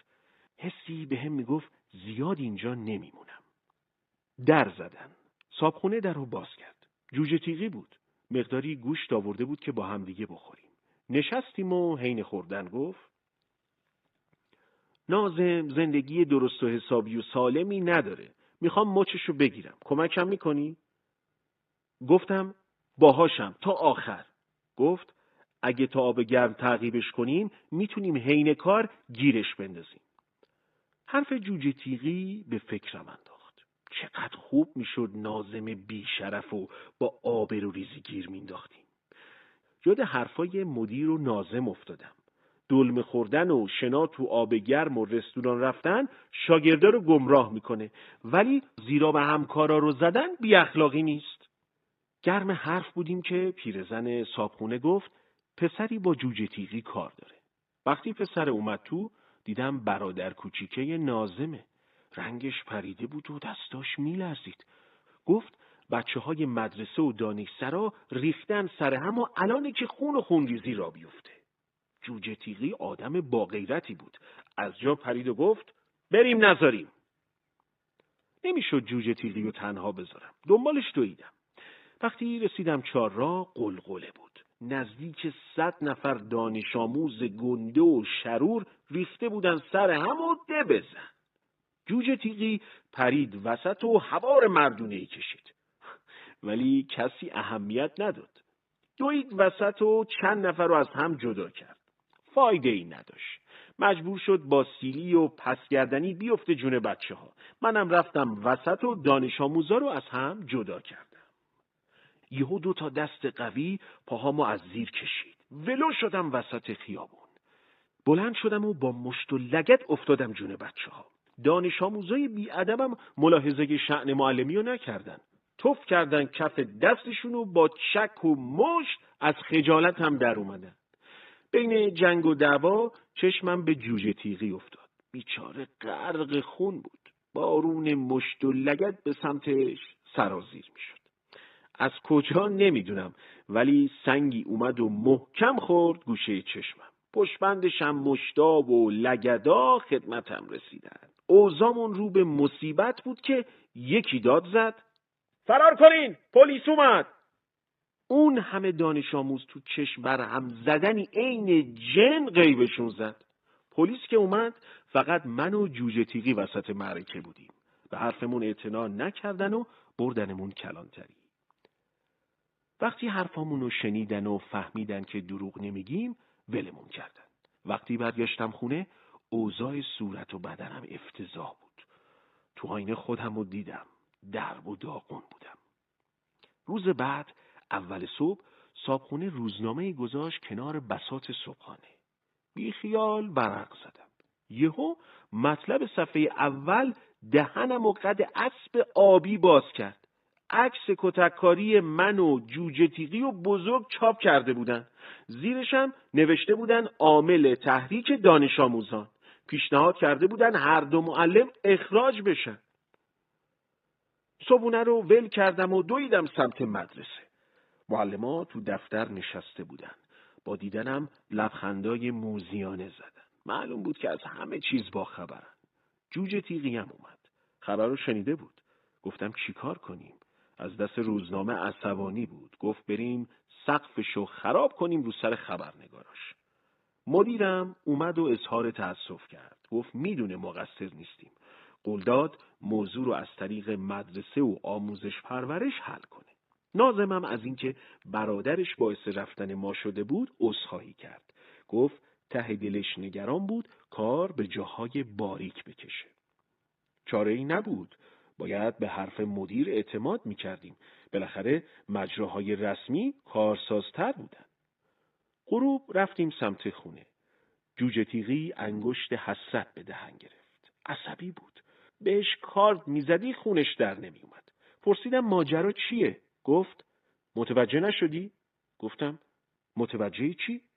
گفت مثل گوسفند افتادیم تو تله ناظم. برادرش هم مهره خودش بود. انگار با پتک کوبیدن تو سرم. جوجه تیغی پرده سیاهی و از جلوی چشمام کنار زد. درست میگفت. همش نقشه که ناظم بود. مدیرم باش هم دست بوده. حتما تو روزنامه هم نفوذ داشتن. جوجه تیغی گفت 90% مطمئن هر دومون اخراج میشیم. اینجور بهونه‌ای هیچ وقت گیر ناظم نمی اومد. حتما استفادهش رو می برد. بهترین فرصت بود مچ ناظم رو تو خونه بدناما بگیریم. جوجه تیغی گفت همه پسندازش رو خرج میکنه. قرار شد تو مهمونخونه روبروی محل عیش ناظم اتاقی اجاره کنه. اینطور که جوجه تیغی میگفت ناظم شبا حدود 9:30 می اومد سر قرار. باید از ساعت 9 مهمونخونه رو زیر نظر می گرفتیم. ممکن بود دیرتر بیاد. نباید چشم از پنجره اتاق بر می داشتیم. 2 روز گذشت و مطلب روزنامه اصلاح نشد. روز سوم تو کادر ریزی اشاره کردن معلمای خاطی اتهام تحریک و قبول ندارن. فقط همین. به مدیر گفتم همین بود وعده پیگیری؟ گفت کار بیشتری ازم بر نمیاد. معلوم بود قدم بیشتری بر نمیداره. روز بعد مدیر از جوجه تیغی خواست استعفا بده. گفته بود فشار جامعه روی آموزش و پرورش زیاده. از بالا فشار میارن. جوجه تیغی هم چاره‌ای نداشت جز گردن گذاشتن به حکم مافوق.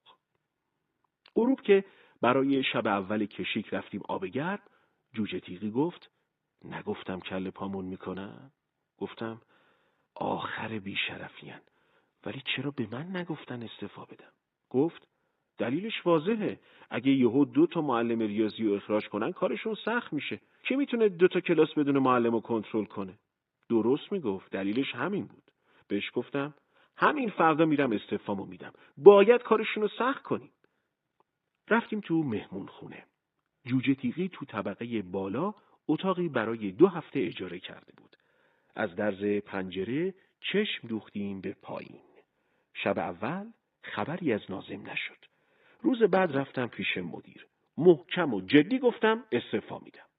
رنگش پرید و دلیل استعفامو پرسید. گفتم دلیل خاصی نداره. دوست دارم برم پی کارم. گفت اگه برم کار مدرسه لنگ میشه. هرچی اصرار کرد قبول نکردم. آخرش با التماس ازم خواهش کرد که بازم فکر کنم و بعداً بهش جواب بدم. توی رودربایستی افتادم و گفتم باشه. روز بعد طبق قرار رفتیم مهمونخونه و دوباره کمین کردیم. تا وسطای شب موندیم و خبری از ناظم نشد. 5 شب گذشت و ناظم نیومد که نیومد. از شدت بیخوابی بیحال و پژمرده شده بودم. به جوجه تیغی گفتم فوقش یکی 2 شب دیگه نگهبانی میدم. به نظرم بیفایده است. طرف خطر رو حس کرده، دیگه اینجا پیداش نمیشه. گفت میل خودته. من که تا آخرین قرون پول اجارم نگهبانی میدم. شب بعد ساعت از 9 گذشت. 9:15 شد و ناظم نیومد. 9:30 هم گذشت و خبری نشد. احتمالاً دیگه نمی اومد. ناامیدی و تحمل ثانیه و دقیقه کار خیلی سختیه. طاقت فرسا و عصبی کننده است. بهش گفتم امشبم نمیاد. جوجه تیغی خسته و غمگین گفت خستم رفیق، ولی تا آخرش میمونم. طاقت عجیبی داشت. باید یا غول میشد یا دیو. 1 ساعت گذشت. تو سکوت شب هر کدوم به چیزی فکر میکردیم. یهو از سر کوچه صدای خنده و حرف زدن 2 نفر رو شنیدیم. صداها واضح نبودن. بعد که نزدیک و نزدیکتر شدن صدای ناظم و معلم نقاشی رو شنیدیم. درباره من و جوجه تیغی حرف میزدن. مسخرمون میکردن. رفتن تو پاتوق بدنامای همیشگی. از شوق گیر انداختنشون میخواستیم پرواز کنیم. تا حدود 3 شب منتظر موندیم. ساعت 3 خوش و قبراق اومدن بیرون. جوجه تیغی حساب مسافرخونه رو داد و مثل سایه دنبالشون را افتادیم. حواسشون به پشت سر نبود. خوش بودن و از شاهکاراشون حرف میزدن. وقت قطار نبود، باید پیاده میرفتن خونه. گذاشتیم خوب از دهکده دور بشن. جایی بین درختای سرف گیرشون انداختیم. پرنده پر نمیزد. با وحشت برگشتن ببینن کی پشت سرشونه.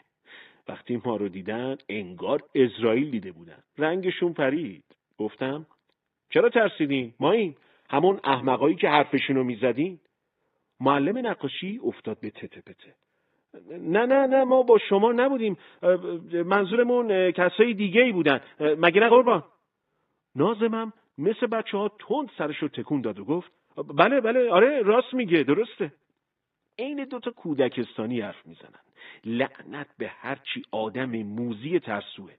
جوجه تیغی گفت دلمه خوردن الگوی زشتیه، ولی زندگی ناسالم داشتن بی ایراده. ناظم با پررویی گفت چی؟ نکنه منظورتون ماییم؟ جوجه تیغی از این همه بیشرمی منفجر شد.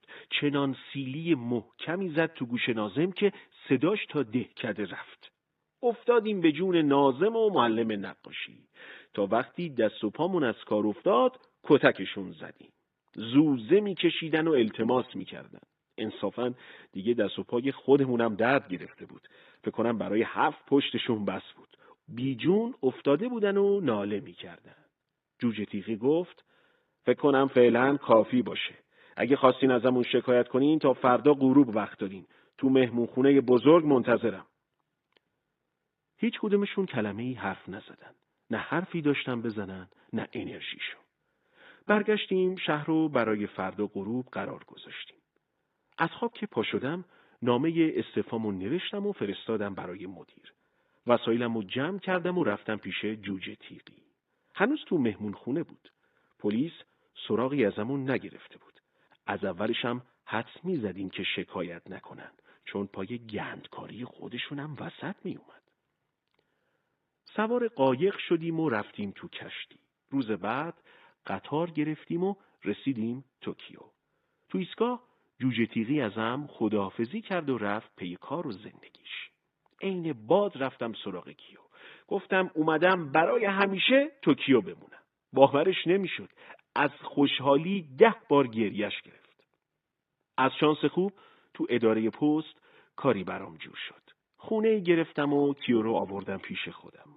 زندگی خوبی داشتیم، ولی چی کارش میشه کرد؟ زندگی بالا و پایین داره. زمستون سال بعد کیو سینه پهلوی سختی گرفت. زور دوا و دکتر به دردش نرسید. پیرزن مهربون و دوست داشتنی تنهام گذاشت و رفت. تنها گلایم از زندگی فقط نبودن کیوه، وگرنه راضیم و مشکلی ندارم. گفتم که زندگی 4 فصله. شب و روز داره. بالا و پایین داره. باید باهاش ساخت. زندگیتون خوش و بی‌غم باشه.